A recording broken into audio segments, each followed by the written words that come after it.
अली अमीन गंडापुर को किसके हुक्म के ऊपर गिरफ्तार किया गया? वज़ीर-ए-आज़म शहबाज शरीफ का पाकिस्तान की तारीख का सबसे अनोखा तोहफा, और वो भी वकला को दिया गया, जबकि मरियम नवाज शरीफ साहिबा ने अपनी अदालत कैसे लगा ली। आज हम इसके ऊपर बात करेंगे। अस्सलाम वालेकुम, आप देख रहे हैं गोरखधंधा अबरार कुरैशी, आपसे मुखातिब हूँ। अली अमीन गंडापुर जो कि वफाकी वज़ीर हैं साबिक, उनके ऊपर भी आधा दर्जन के करीब FIR थी। तमाम केसों के अंदर FIRs में ज़मानत भी हो चुकी थी। इससे पहले भी लोग जाते रहे कि उनको गिरफ्तार किया जाए, लेकिन ना हो सके गिरफ्तार। आज उन्होंने काफ़ी भाग दौड़ की, एक अदालत के वहाँ से ना हो सका, दूसरी अदालत में गए। जब अदालत के अंदर जाते तो बाहर DPO की मौजूदगी में और पुलिस वैन जो थी वो भी, और बड़ी तादाद में पुलिस वाले भी मौजूद थे। आखिरकार वो सहमे रहे, डरे रहे, अपने आप को इन जालिमों से, जंगल के कानून का नफाज करने वालों से बचाने की कोशिश करते रहे अली अमीन गंडापुर, और 4 से 5 घंटे अदालत के कमरे में, यानी कि उस इमारत के अंदर ही मौजूद रहे। बिलाखिर अली अमीन गंडापुर ने खुद से गिरफ्तारी दे दी।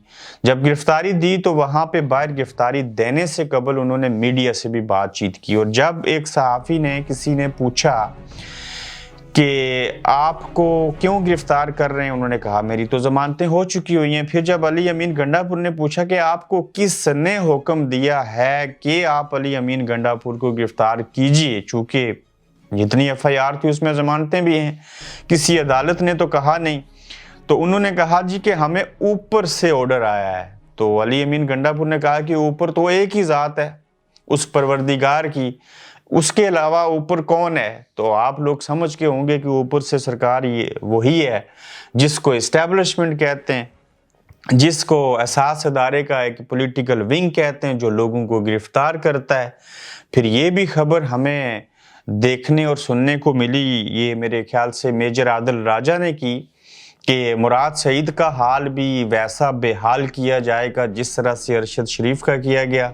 और अरशद शरीफ और मुराद सईद जो हैं वो आपस में अच्छे गहरे दोस्त भी थे, और फिर मुराद सईद के पास शायद कुछ ऐसे एविडेंस हैं अरशद शरीफ के हवाले से, या इमरान खान साहब ने जो वीडियो रिकॉर्ड करवाई थी शायद वो मुराद सईद के पास रिकॉर्डेड पड़ी हैं। बहरहाल जो भी किस्सा कहानी है, अगले एपिसोड में मुराद सईद को भी हम डिस्कस करेंगे। ताहम अली अमीन गंडापुर को पकड़ना, इससे कबल हज़ारों कारकुनों को पकड़ना, सैकड़ों रहनुमाओं को गिरफ्तार करना, फिर छोड़ देना, इमरान खान के भांजे को भी गिरफ्तार करना, ताहम अब तक इमरान खान की गिरफ्तारी का ना होना, और ये जो ऊपर से ऑर्डर आता है, इस मीन्स के एस्टेब्लिशमेंट का हाल जो है वो PDM के साथ है और इमरान खान के ज़ाती हैसियत में मुखालिफ है, चूँकि ये गद्दार या मुल्क दुश्मन तो है नहीं है, इनकी दुश्मनी एक ही है, गद्दारी एक ही है कि पाकिस्तान के अवाम इनके साथ हैं।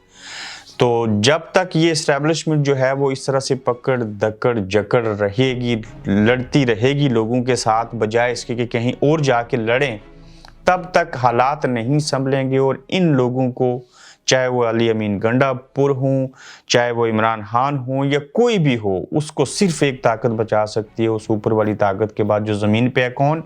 अवाम। ये अवाम अगर बोलते रहे, खामोश ना रहे, बाहर निकलते रहे, अपने हक के लिए आवाज़ उठाते रहे तो ठीक, वरना इस निज़ाम को आप लोग समझ चुके हैं, इसी निज़ाम से अब बाखूबी वाकिफ़ हैं। इस निज़ाम में पीपल्स पार्टी, नून लीग, जमात इस्लामी, मौलाना फजलुर रहमान, PTI, सब लोगों के साथ ज़्यादतियाँ होती रही हैं, उनके कारकुनों के साथ भी ज़्यादतियाँ होती रही हैं। अब PTI वालों ने कोशिश ये करनी है कि आइंदा किसी के साथ भी ज़्यादती ना हो, और ये जो चंद थोड़े से गिने चुने लोग हैं, ये इन लोगों को यरगमाल ना बनाएं, इनको आज़ादी से काम करने दें। यकीन जानिए, अगर आज़ादी नहीं है ना तो कुछ भी नहीं है, ना खाने का मज़ा है, ना सोने का, ना कुछ और। तो अपने हिस्से की जंग लड़िए, ये लड़नी पड़ेगी। ज़िंदगी वैसे भी आर्जी है, मर जाएंगे आप लोग, किसने सदा हमेशा यहाँ रहना है। अलग बात है, हमें याद नहीं रहती कि हम लोग मरेंगे। तो अभी ये बात आगे बढ़ेगी, अभी ये बात आगे जाएगी, कहाँ तक जाएगी ये हम देखते हैं। और यकीनन अली अमीन गंडापुर को जो पकड़ा गया है, पिछले अरसे में आपने खबर सुनी होगी कि कुछ असला जो था वो लाहौर ले जाया जा रहा था, DIG खान से लेके जाया जा रहा था, वो कोई अली अमीन गंडापुर से जो है वो चीज़ें मनवाएंगे। आप देखते हैं, बड़ी मूछें, लंबा कद, और दलेर आदमी अली अमीन गंडापुर कब तक सरवाइव करते हैं और कब तक जो है वो अपनी ज़ुबान को बंद रखेंगे और इमरान खान के खिलाफ कोई स्टेटमेंट नहीं देंगे। पहली तो बात है ऐसा कुछ है भी नहीं है, ये पठान लोग हैं, ये कर गुजरेंगे।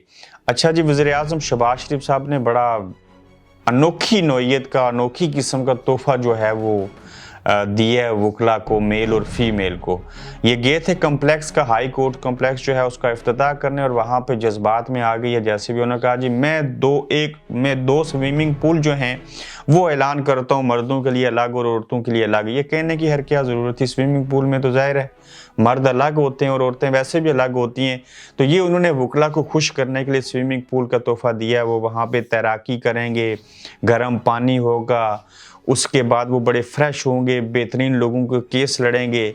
अच्छी बात है, वकला को भी ऐसी चीज़ें मिलनी चाहिए, लेकिन स्विमिंग पूल का ही तोहफ़ा इनको कोई अच्छी सी लाइब्रेरी बना के देते, जिसके अंदर कोई अच्छी सी किताबें होती।